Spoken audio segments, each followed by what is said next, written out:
70年という歳月は長すぎて、日本人の誰もが負った傷も人事のようにさせてしまうのかもしれない。今年戦後何十年かって知ってますか？いや、あんまりそこまで、知らないです。60とかですか？戦後70年70年、戦地に置き去りのままの日本人を国へ帰すために、福岡の一人の民間人がミャンマーで動き出した。もう70年近くなるじゃないですか。こんなところでですね、日本はどんどん豊かになっていくのにですね、忘れ去られたようにですね。太平洋戦争の激戦地ミャンマー、かつてのビルマでは4万5千余りの旧日本兵の遺骨が今も残されている。一日も早く日本へ帰そうとミャンマーで遺骨の調査をしているのが福岡市出身の井本克之さんだ。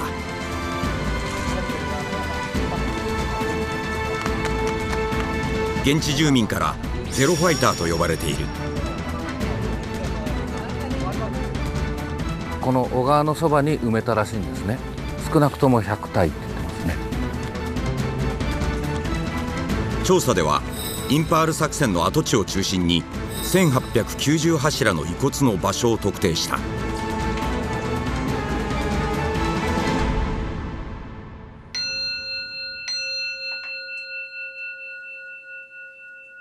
そして70年、遺骨の帰りを待ち続ける人もいる。石が残っとったから石を持ってきたんですよ。その骨はないもんやから。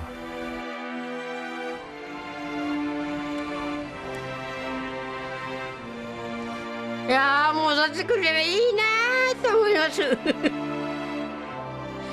主人と思います。骨だけだっか本人がなと思ってね、喜んで迎えます。しかし70年を経た現実があった。半分は地方症で、まともに感激を受けられない、そういう年齢に達してるから。戦後70年、ミャンマーでの日本兵遺骨調査がようやく動き出した。同時に最後のチャンスを迎えていた。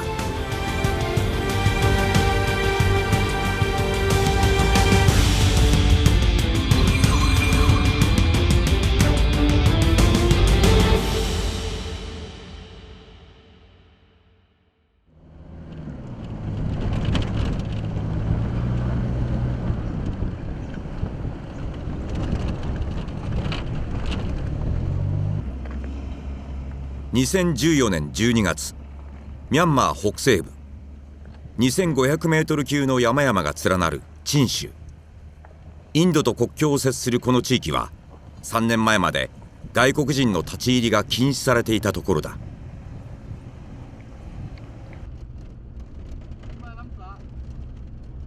井本克之さんは旧日本軍が切り開いた道を進んでいた。インパールへ進軍した道だった。地元の人たちから聞くとですね、もうその当時のまんまだって言うんですね。山の斜面沿いに側溝が掘ってあるじゃないですか。水が側溝流れていくんで道路が壊れないんだね。日本軍が作ったからだと思いますね。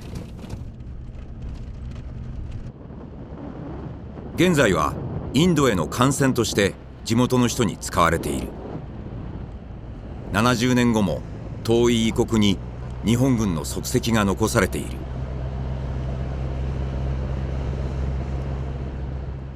感慨深いですよね。こんなね山の中で当時の人たち何を思ってね生活してたのかなと思いますね。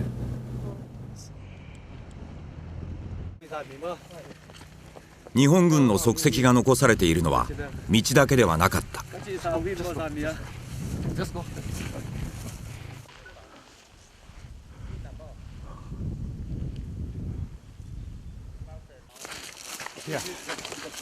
現地住民に導かれた先には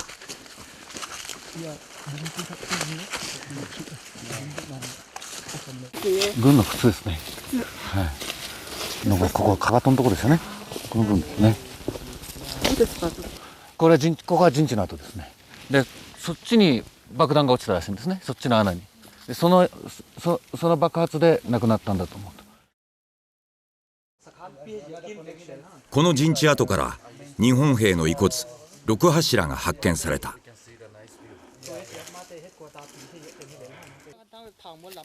ミャンマーには4万5千余りの日本兵の遺骨が残されたままだ。その調査が今民間人の井本さんにより動き出している。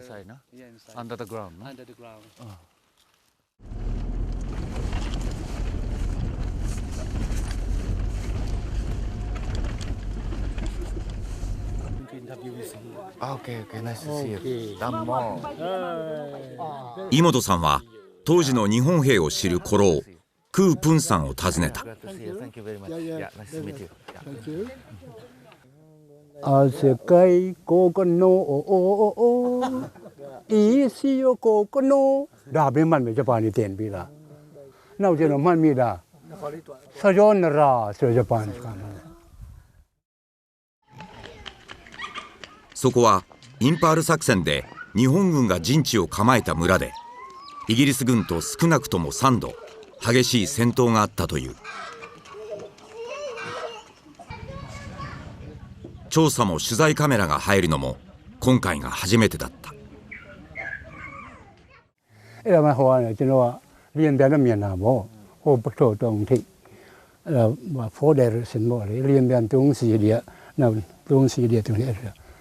တနားတော့ကြာမယ်ထင်တယ်အပုံးကြီးတော့သူတို့မြင်တာမို့ဒီတော့ဖုံနေလေးထားတော့ဟိုးမိုးပေါ်ထောင်တဲ့ကျွန်တော်ငယ်တုန်းကတိတ်ကြည့်ခေါင်းနေဆိုပြီးကျွန်တော်空爆された日本軍の陣地は今どうなっているのだろう。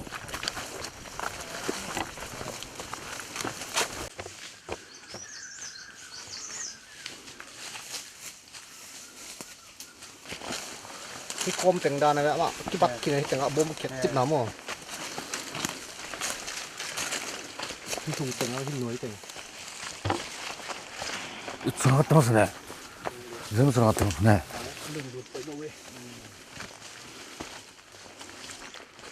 ここがスピットファイヤーの空襲で、全滅した場所ですね。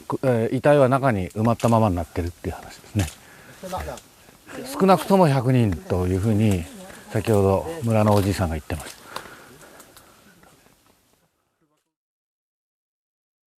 日本兵が100人単位で埋められたままの村。ここで70年前繰り広げられたインパール作戦は最も無謀な作戦と言われている。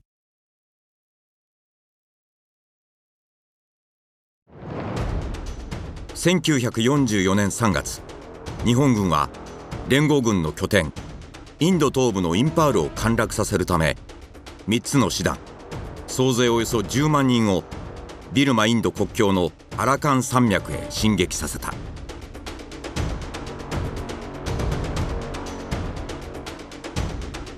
20日で陥落できると考えていたが制空権はほぼ連合軍の手中にあり苦戦が続く。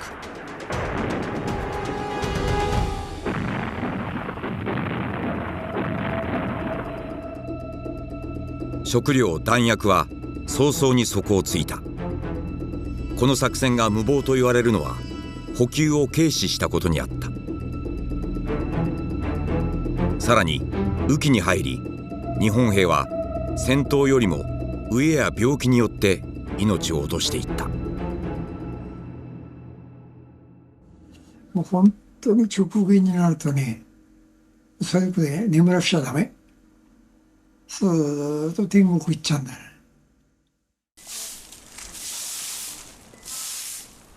インパール作戦の最前線で戦った埼玉県の今泉誠二さん91歳。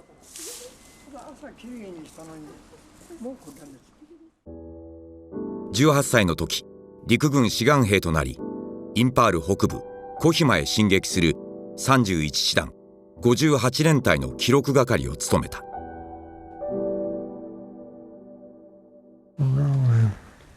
わかんねえな。まあ細かく書かれてますもんね。これ19年5月の12日に夜コヒマ各陣地撤退ですね。8月にかなり細かく書いてあるね。あ、これはもうその都度その都度書かれてたんですか。そう。それでこれをね、みんなこう記載してね。夜帰ってきてね。今泉さんの連隊はコヒマでほぼ全滅し、生き残ったわずか5、6人で撤退した。夜中だったからね、何とも言わねえで。さっきまで同じ暗号の飯食ってた戦友が「今泉俺はダメだからここでちょっと休んでくれ」「バカ野郎何言ってんだこんなとこで休んでたまるか」ってほっぺたひっぱたいてね、手てまたこんなになって歩いて、そうするとそのまんまなんとか持つんですよ。そこで「そうか休め」なんて言ったら間違いなく死になる。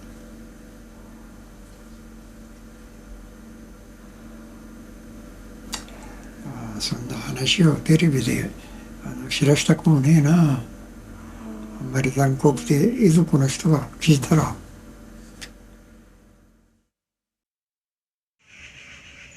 インパール作戦による死者は3万人に及ぶ。敗退路は白骨街道と呼ばれた。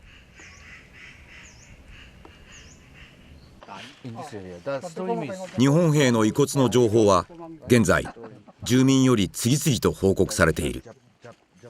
井本さんが行うのは遺骨の場所の特定までで、今年3月末1890柱分の情報を厚生労働省に提出した。採掘と収集は厚労省が行うと言い渡されている。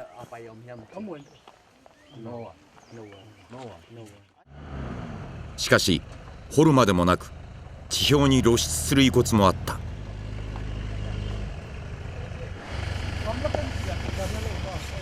住民は井本さんをある山の頂へ連れ出した。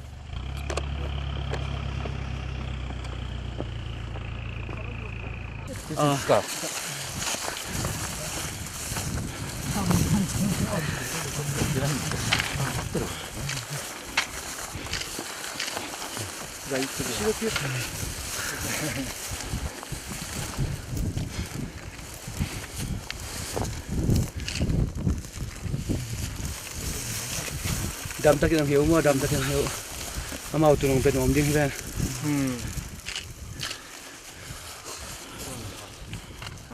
Exactly this place. No, Oh God. they found that site, but deep here because they dig the ground at the time searching bullets. この遺骨は紛失を恐れた住民が安全な場所へ埋め戻したものだった。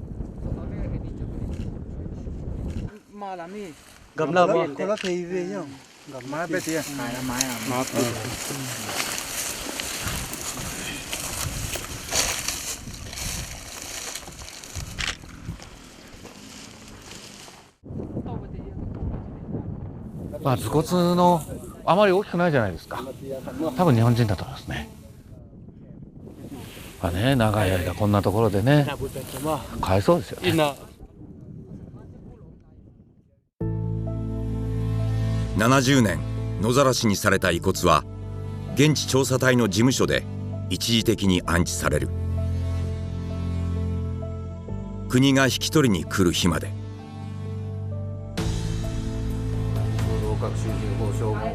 一人の民間人がなぜ日本兵の遺骨調査を可能にしたのか。そこにはミャンマーの人々から井本さんへ恩返しがあった。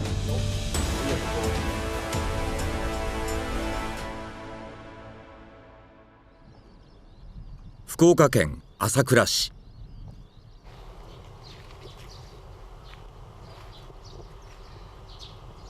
久しぶりの福岡はいかがですか。いいですね、やっぱり田舎いいですね。ほっとしますね。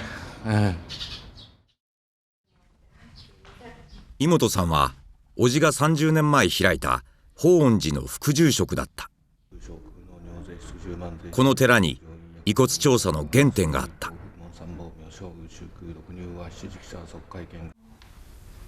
元ビルマ派遣第18師団菊部隊戦没者慰霊平和。福岡県久留米市の川原進さん。最強と言われた久留米の18師団、通称菊の一員としてビルマへ出征し、今年2月93歳で亡くなる直前まで30年間毎朝寺に通った。ビルマに散った戦友たちを追悼するためだった。で私ここに座ってたんですけど、いつもそっちで太鼓叩くのが川原さんの役目なんですね。その意思は僕も継いでますから、まだ生きてると思いますよ。川原さんがいなかったら僕はやっぱりこういうことしてないと思いますし。福岡で生まれ育った井本さん。小学生の時、ベトナム戦争で苦しむ子供をテレビで見たことが国際問題へ関心を持つきっかけだった。大学生の時からカンボジアなどで難民支援を行う NGO に参加した。仲間の一人ミナさんと結婚、3人の子供に恵まれた。そして28歳の時出家する。特にアジアの場合は仏教国が多いじゃないですか。国と国の支援っていうのも大事ですけど、ちょっとまた違う切り口から開拓してみたいなっていうのもありまして、魂のね安らぎってものを差し上げたいなと思ってやってると思うんですね。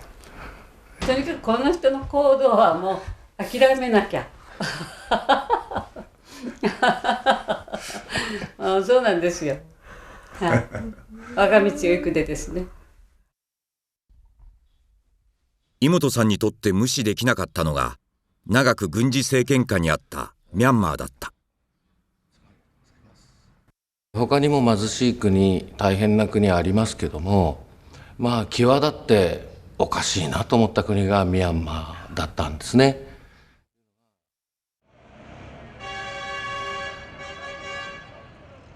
人口およそ5000万人、東南アジアの仏教国ミャンマー。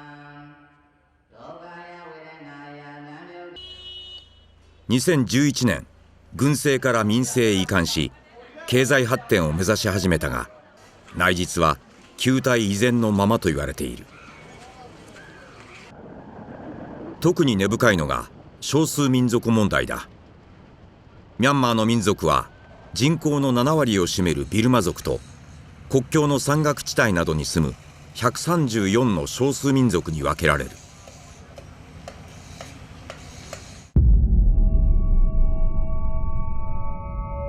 1948年、イギリスからの独立以降、国軍と自治権を求める少数民族の間で内戦が続いている。民政移管した現在も173万人を超える難民・避難民が存在する。彼らの惨状を井本さんは見捨てることができなかった。彼らの窮状を見て、同じ人間として、やっぱり間違ったことは間違ってるし、正しいものは正しいんだし、彼らにはそれを主張したり、行動したりする機会が極めて少ない。しかし僕たち日本人にはそういった自由がたくさんある。こういうのをやるのが本当のボンさんの仕事じゃないのかなっていうのが一つですね。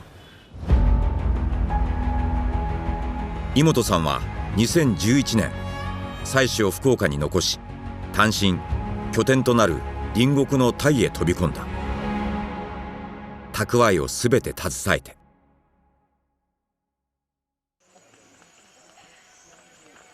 井本さんは少数民族へ2つの支援を行った。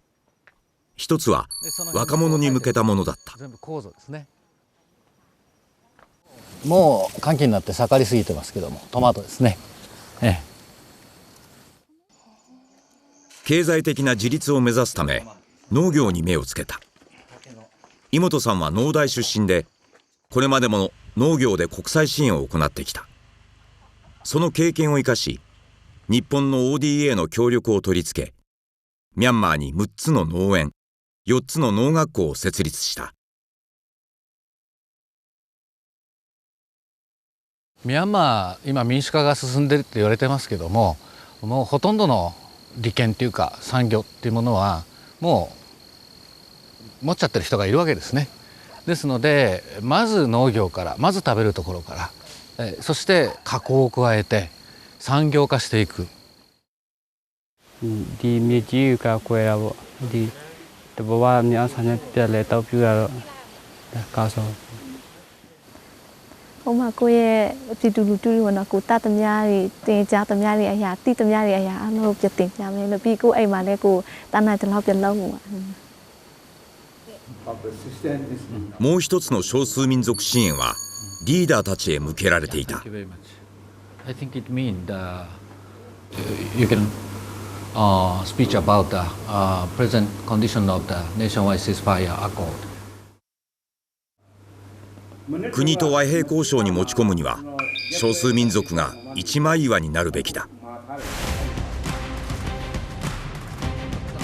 それぞれの民族が住む国境の山岳地帯を車で駆け回り、リーダーたちをつないでいった井本さんはやがてこう呼ばれるようになる。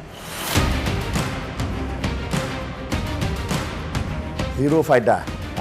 His car. Sacrifice to sacrifice life and everything. 愛車ゼロファイター。山奥の道なき道や時には川をも渡り、走った距離は110万キロを超えた。一人入ったじゃないですか。飛び込み方が特攻的だって、少数民族の仲間にさまざまに改造を加えられ、必勝です。それはどこから持ってこられたんですか？これ日本の100円ショップです。いやもうね負けたくなかったんで、何としてもですね少数民族の和平っていうのに持ってきたかったんですね。アブラハムの子供は7人の子、1人はノッポであとはチビ、みんな仲良く。屈託のない井本さんの人柄と熱意はリーダーたちを動かし、11の主要少数民族からなる連合体 UNFC を組織した。Mr. Himoto is very supportive, also very encouraging. Even he is a foreigner, he doesn't have relative blood with us, but he has a heart with us. その得意な人脈が民主化を目論むミャンマー政府の目に留まる。2012年、井本さんは UNFC と政府を初めての和平協議の場へ導いた。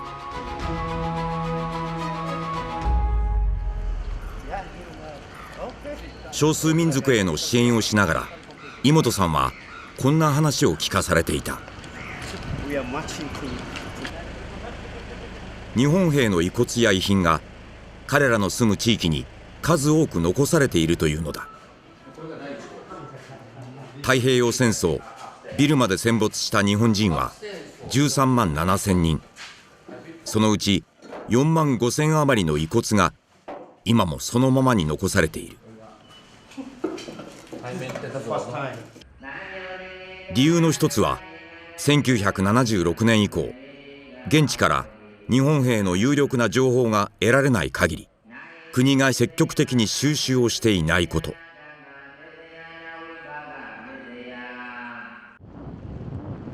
もう一つはミャンマーの内戦のため外国人の立ち入りが制限されていることだった。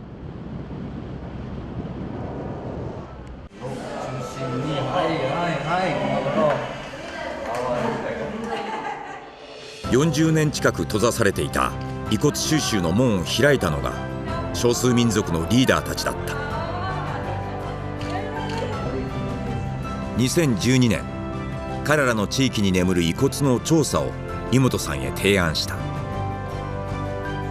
和平へ力を尽くしたゼロファイターへ恩返しとして。စိတ်ကူးလာတဲ့အကြောင်းရင်းတာကျွန်တော်တို့ရုံမီတိုင်းသားတွေရဲ့စပန်ရင်ရှိမှကျွန်တော်ကတူတယ်နံပါတ်1နိုင်ငံတကာမှာပြန်ကြမတီတီပေါ့ရွာကိုပြန်တယ်ပြီးကျွန်တော်ပြန်လဲပြီးမှတချူတယ်ထုံးစံအဲ့ဒါကြောင့်ဒီဂျပန်ရဲ့အဲ့လိုလှုပ်တဲ့အခါကျကျွန်တော်တို့လည်းတူတုံးနဲ့တူတော့ပေါ့နော်ဝန်နေတယ်ပေါ့နော်တူတို့ပူနေချင်းတဲ့စိတ်ပြင်ပြတာနော်。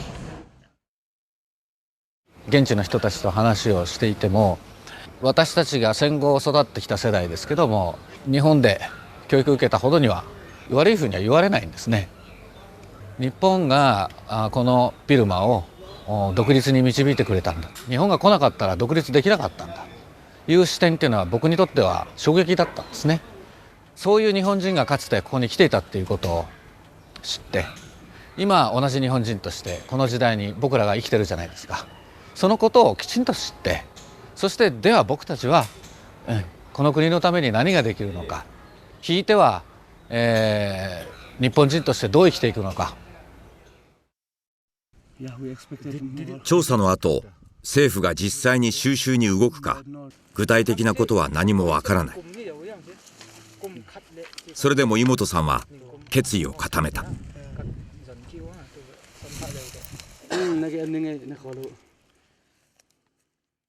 日本人戦没者のご遺骨帰国運動にご協力お願いいたします。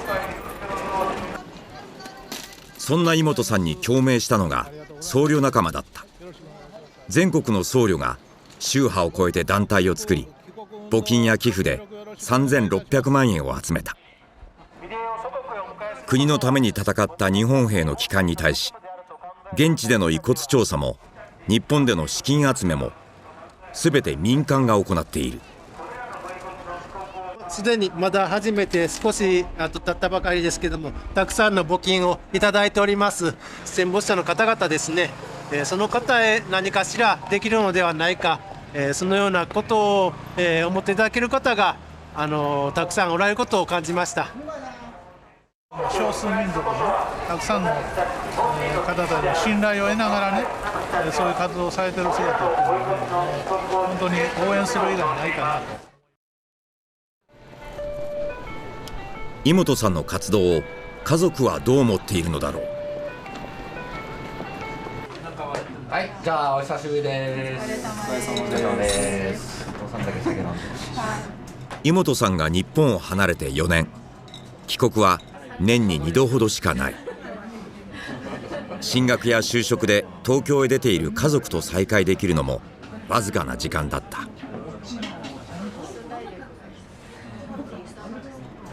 普通だったんですよ、自分の中で。そのお父さんが外国に行って仕事をしてるのが。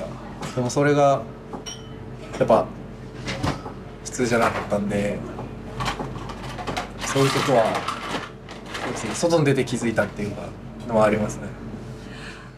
小さい時に離れてても同じ空の下にいるじゃないかっていうことを言われたことがあって、すぐそばに感じられる家族であるから、離れてても全く寂しいって思ったことはないですね。親がダメだと子が育つんですよ。遠く離れていてもみんなでチームだという井本さんに、妻の美奈さんはこんな胸中を明かした。とにかくやり通してください。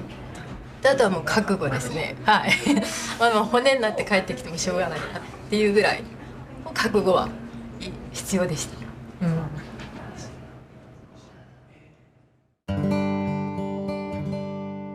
支えてくれる家族や仲間のために、井本さんは今年一つの決意をした。でちょうど今年戦後70年で、これ戦後80年は僕はないと思うんです。もう当時を知ってる人は皆さん亡くなってしまいますから、これが最後のチャンスだなと。戦争の体験者から直接話を聞くために、井本さんはインパール作戦に参加した元兵士、埼玉県の今泉さんを訪ねた。どうもはじめまして、はい、ミャンマーから訪ねてまいりました妹と申します。ああ、そう。そこで聞かされた戦後70年の現実とは。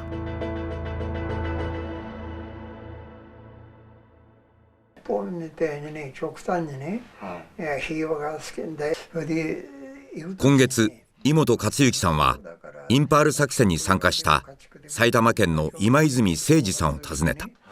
そして丈夫な男はその当時のこと、それからもし場所の特定ご記憶があればですね、私たちの調査隊、ちょうど今現地で調査をしているのが今泉さんの師団が進撃したインパール北部コヒマの周辺だった。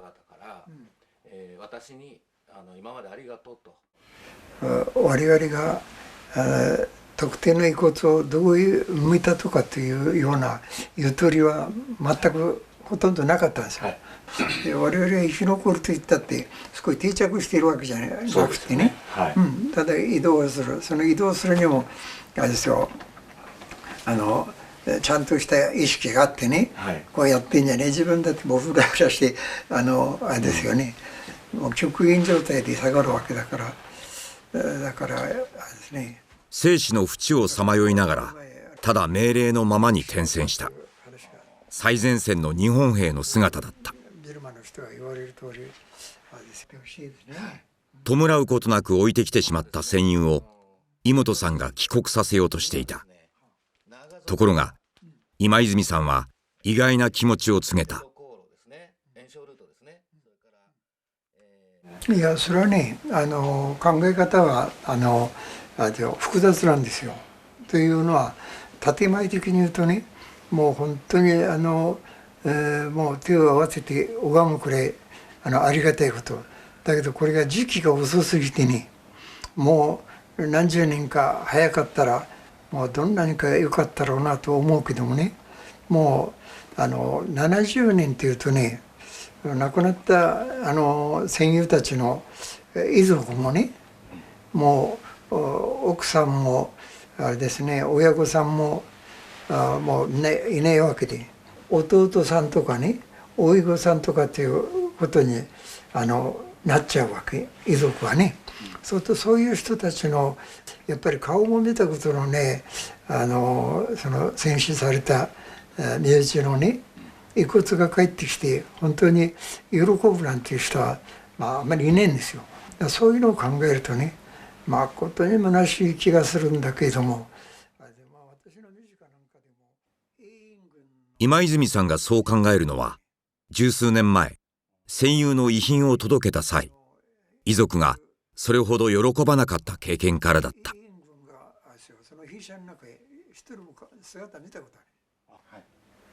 私はこれはご英霊の目線でやらなきゃダメだと思うんですよ。ご英霊の方々もう70年もあんなところで眠ったままですから、鑑定して特定できなかったら千鳥ヶ淵の方に埋葬になりますと。でもそれでもですね、僕はみんな日本に帰りたいと思ってると思うんです。こちらで本当にありがとうございました。はい、どうもお世話になりました。ご苦労様でした。ありがとうございました。どうもいつもでもお元気で。はい、ありがとう。今日は本当にありがとうございました。終戦から70年を経た現実を井本さんは知った。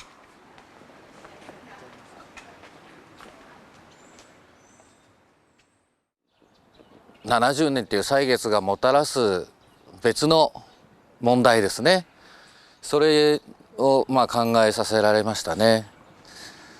待たれている、帰りを待っている遺族の方々も多くいらっしゃるっていうのも現実ですし、そういった方々にはですね、できることならご自宅に戻るようにね、頑張りたいですね。その決意に期待を寄せる人たちもいた。まだ続々と出てきています。たくさん出てきてます。一柱でも多くですね、70年間ほったらかしにされてたんですから。死んでてましたけど、うちの親父の言うことが本当に帰ってくるやろうかという気持ちが。福岡県小郡市の三原ひかりさん75歳。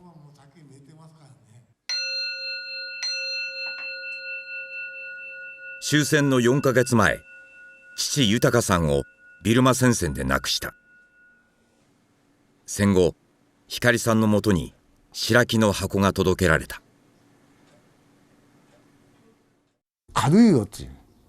軽いけんで、ちょっとね、骨壺開けるわけいかんけど、開けてんかっち。だから紙くれ一枚やぞっち。どんなに紙くれしたら涙涙仏し書いてやったと。これ一枚たいちゅうけん。ひかりさんは亡き父の姿を求め、今年ミャンマーを訪ねた。その際、遺骨に代わる形見を持ち帰った。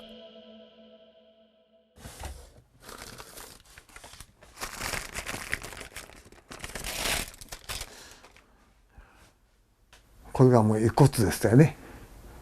親父の何かを持ってきたいと。それで今言うように遺骨として持ってきたんですよね。で、親父に行ってきたいごっち。で、親父に見せるためですね。で、行ってきたか。それでも気持ちの整理はつかなかった。親父の骨壺ね、一かけらでもいいと。本当に仏壇にあげたいというのがやっぱありますね。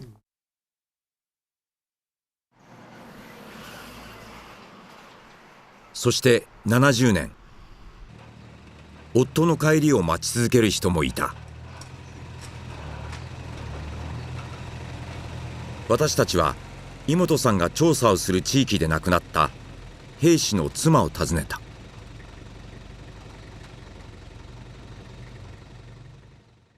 うちの主人なんとおとなしく優しかったの。だからね、余計ね、今頃生きてる私も幸せになっためなってそう思いましたけど、10年のうちは諦めきれなかったの。どっかに生きてくれればいいなと思ってね。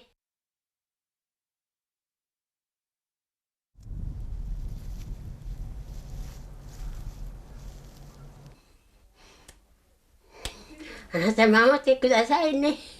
お願いします。群馬県の奈良武さん98歳。27歳の時、結婚わずか3ヶ月で夫が召集された。奈良慎一郎さんは北関東を中心に編成された33師団に配属され、1944年6月ビルマへ出征した。配色が濃いインパール作戦に加わり、その年の11月ビルマ北西部の野戦病院で死亡した。この写真、武さんのもとには戦死の後方が来ただけで、遺骨も遺品も何も届けられていない。あなたって呼んでみたいよと。10年経って何のおつらもないんでね、ああやっぱり戦死かなと思うようになりました。それまではね、姿を見ないから諦めきれなかったの。これだよ。そうだ、これだよ。慎一郎さんが亡くなった2ヶ月後、息子純一さんが生まれた。北志の現役だ。北志って読めるわ。純一さんは残された母をそばで見守ってきた。よく噛まなきゃダメだよ。よく噛んで食べなきゃダメだよ。慌てないで、よく噛んで。仏壇に手を合わせる時だとか、年取りますとね、自分の思ってることを言葉で、大きな言葉で言うんですよ。あなた行ってまいりますとかさ、いくつになっても、旦那のことを忘れねえのかな。そうね、街へね、一回映画見に行ったことがある。それだけ。あとはね、よくね、滝がないんで赤城山へね、よく虫取り行きました。リアカー引いてね。手紙のやり取りはできなかったんです。夫を偲ぶものは数枚の写真しかない。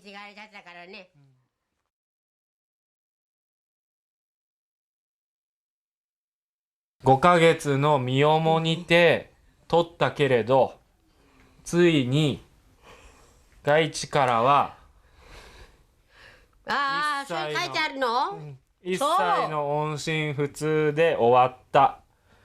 悲しい毎日毎日の姿ですって書かれてます。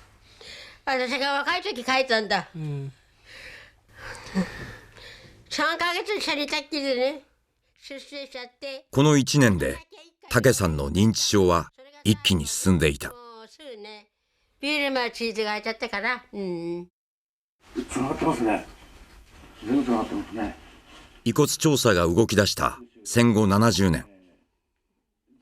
ここにもその歳月がもたらした現実があった。正直なところ、もう少しおばあちゃんが元気で昔のことも少し分かれる時期にこういうことをしてあげられたらよかったかな。私は維持だから、多分これが私の子供の代になるとかえって迷惑とかそこまでいっちゃう可能性もあるんですけども、だから早い方ができればいいと思いますね。いやー、戻ってくればいいなと思います。主人と思います。骨だけだっか本人がなと思ってね、喜んで迎えます。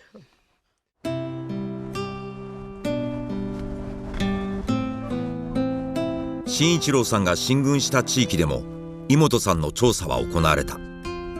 少なくとも579柱の遺骨の場所が特定されている。それは遺族にとって望みをつなぐ光となった。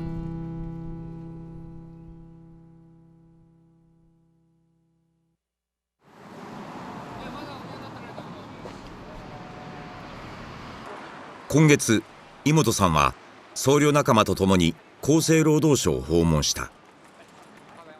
3月に提出した報告書について国がどう動くのか答えを聞くためだった。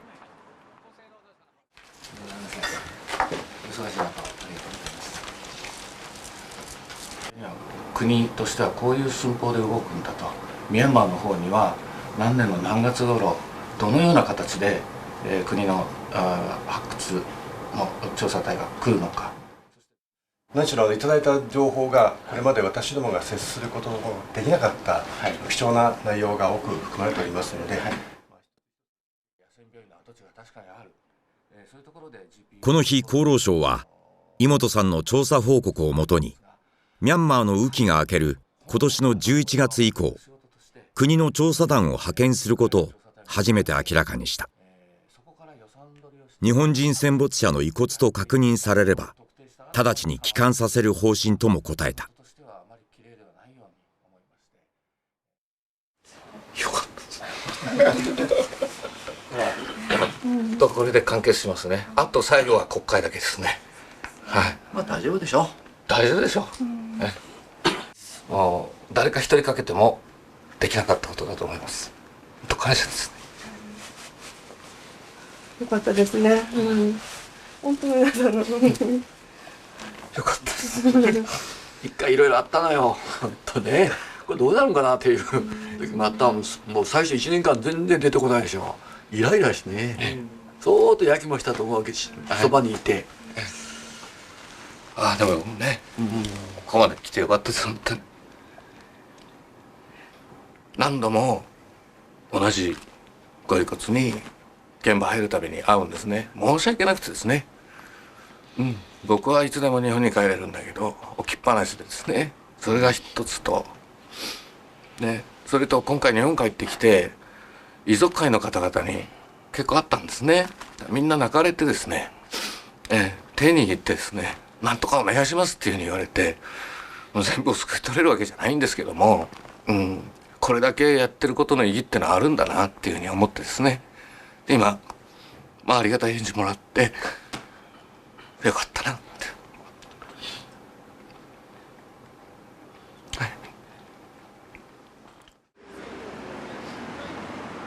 井本さんと彼を支える全ての人たちの思いがついに国を動かした。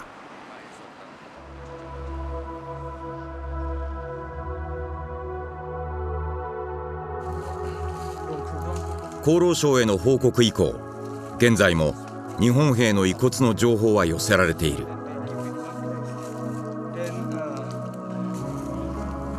今年の秋、国の調査団が現地へ入っても井本さんは一柱でも多く探し続けるつもりだ。